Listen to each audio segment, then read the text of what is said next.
The night my uncle chased me through the bush, I thought I would die. The moon was high, and I could hear him crashing through the trees behind me, calling my name in that low, mocking voice. I was only 12, and my legs were shaking, but I kept running. He'd always been strange. The villagers said he was touched by some evil spirit, but my mother would hush them, saying he was just lonely and misunderstood. I wanted to believe her. I tried to be kind to him, even though he gave me a feeling like ants crawling under my skin whenever he looked at me. One evening, he came to our house with a gift, a basket of fruit he'd picked from the forest. I was excited. It was rare to get such treats. But something felt wrong, the way he smiled, too wide and too long. I should have listened to the whisper of warning in my mind. He waited until nightfall to tell me he wanted to show me something special deep in the forest. Something only you can see, he said, with that smile again. I didn't want to go, but my mother, who trusted him because he was family, urged me to go along. So I went. Once we were far from home, he stopped. There was nothing special, no secret treasure, no hidden view. Just darkness. And then, he told me the truth. He had no plans to go back home. He wanted me to disappear, so he could inherit my father's land. He said it as if it were nothing, just facts. I ran. I ran as fast as my legs would carry me, feeling his hot breath close behind, his laughter echoing through the trees. The forest was thick, but I kept running, tears streaming down my face. I could barely see where I was going, tripping over roots and stumbling in the mud, but I couldn't stop. I don't remember how long I ran, only that eventually, I reached the edge of the village, where the elders were still awake by the fire. I collapsed at their feet, choking out what had happened. They took me in, held me while I trembled, and sent others to find him. They never did.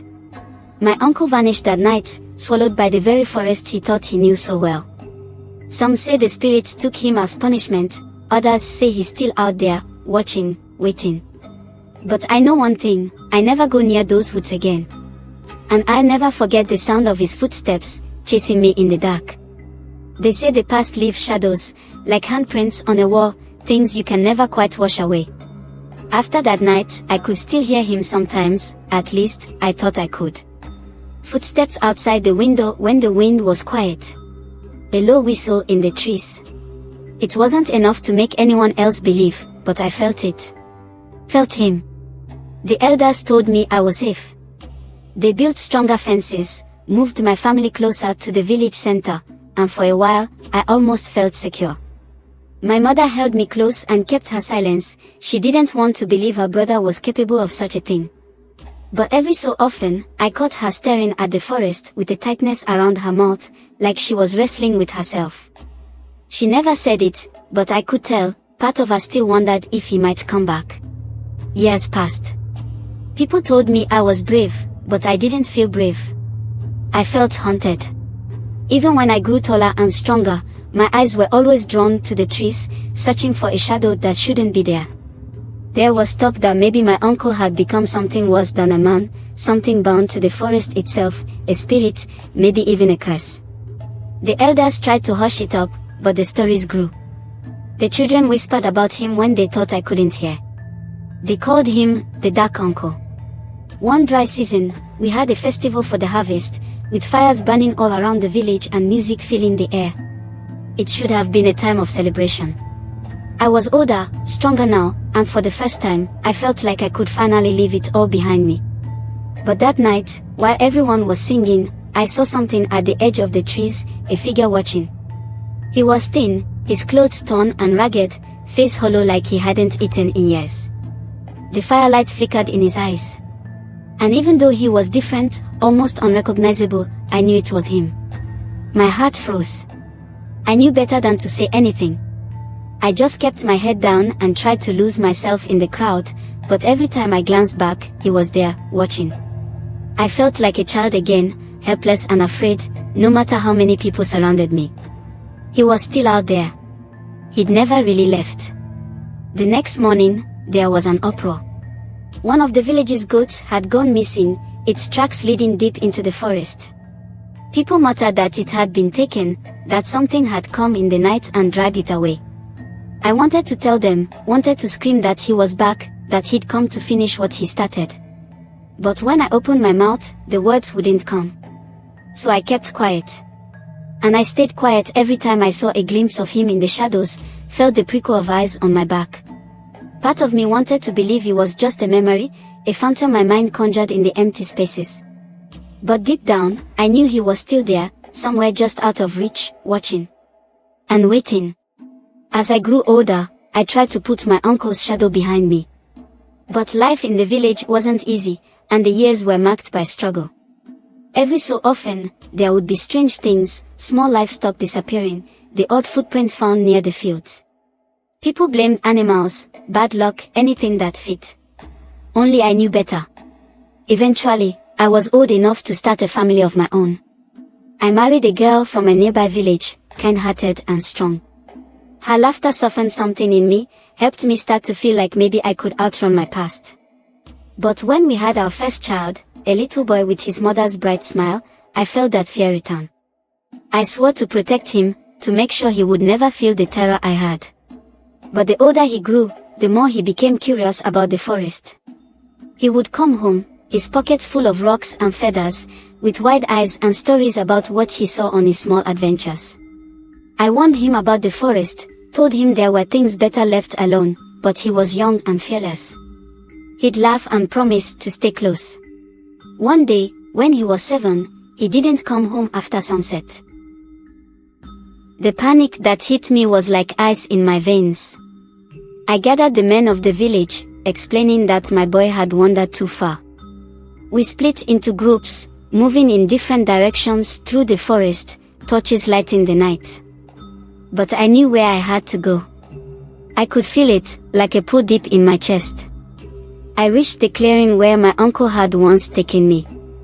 And there, on the edge, was my boy, his face pale in the moonlight, staring into the trees with wide, frightened eyes. But it wasn't me he was looking at. It was him. My uncle stood there, older but somehow unchanged, his thin figure half hidden in the shadows. He didn't say anything, just looked at me with that same crooked smile he'd had all those years ago. I stepped forward, putting myself between him and my son, my heart pounding, but I wasn't a child anymore. I looked him straight in the eyes and said, "You'll never touch him." For a long moment, he didn't move. Then he let out a low chuckle, like dry leaves rustling in the wind, and melted back into the darkness. I scooped my boy into my arms and carried him home, my heart pounding with relief. The village listened that time. They didn't question me. Together, we put up strong wooden barriers, marking the edge of the forest. We placed charms at every corner, made from twisted roots and sacred herbs, and the elders came to bless the land, saying words I'd never heard before. The sightings grew less after that. The whisper of my uncle faded to nothing but a memory. But still, I feel him sometimes, when the air is thick and the forest is silent, like he's there just beyond the light, waiting, watching. And every time I tell my son to stay away from the forest, I see that flicker of curiosity in his eyes. He's getting older, braver, asking more questions. And I know that one day, he'll want to see for himself what lies beyond the edge of the trees. Years went by, and I never stopped watching the forest. It became a ritual. Every morning, I'd walk along the edge, checking the charms and the fence, looking for any sign of him. My son grew stronger and taller, and with every year, I felt that same worry gnawing at me. He was bold, curious, everything I'd once been. And despite my warnings, he started pushing further and further. One morning, he came to me with a strange look in his eyes. He'd found something, he said. A small path hidden deep in the undergrowth, one that wound so far into the woods it felt like it had no end. He was smiling as he told me, the way I'd seen other boys smile when they spoke of their first hunt. I gripped his shoulders, hard, and told him he was never to go back there. He promised, but I could see the defiance in his eyes. I was losing him to the forest, just as my mother had nearly lost me. That night, as I lay awake, I heard a noise outside, a faint shuffle, like footsteps on leaves. I crept to the window, careful not to wake my wife, and saw my son slipping out of the house, moving quietly but with purpose. My heart pounded. I knew exactly where he was going. I followed him, staying back in the shadows, watching as he walked down that same overgrown path he'd described. He moved quickly, and I struggled to keep up, my own footsteps clumsy with age and fear.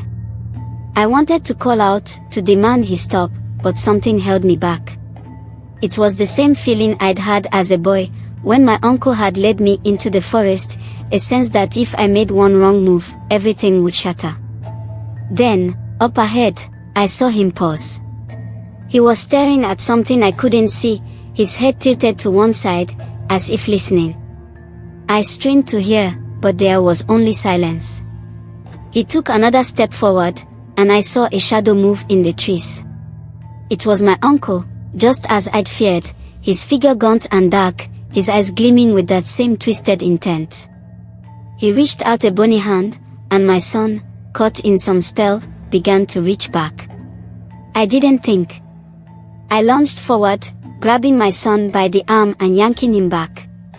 He snapped out of his trance, his face twisting in confusion and fear as he looked between me and the shadow in the trees. My uncle's face darkened, his eyes narrowing with hatred.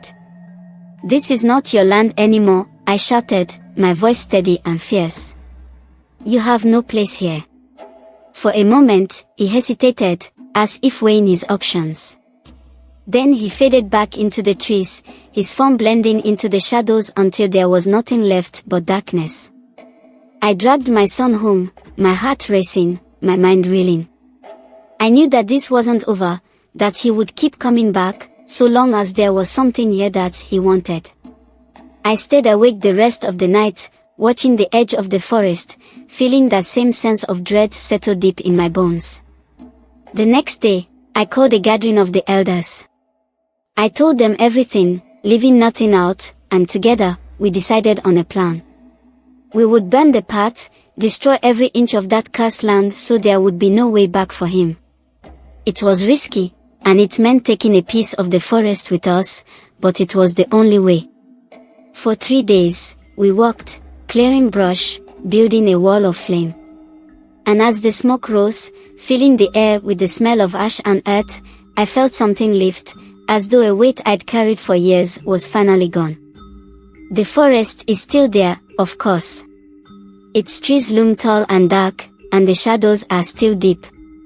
But that path is gone, burned to nothing but ashes. And when I walk the edge now, I feel no eyes watching me, no lingering presence in the trees. Still, I keep watch. I check the fence every morning, and every night I remind my son of the old stories, of the danger that lurks in the dark. And I tell him, again and again, that there are some things in this world better left alone.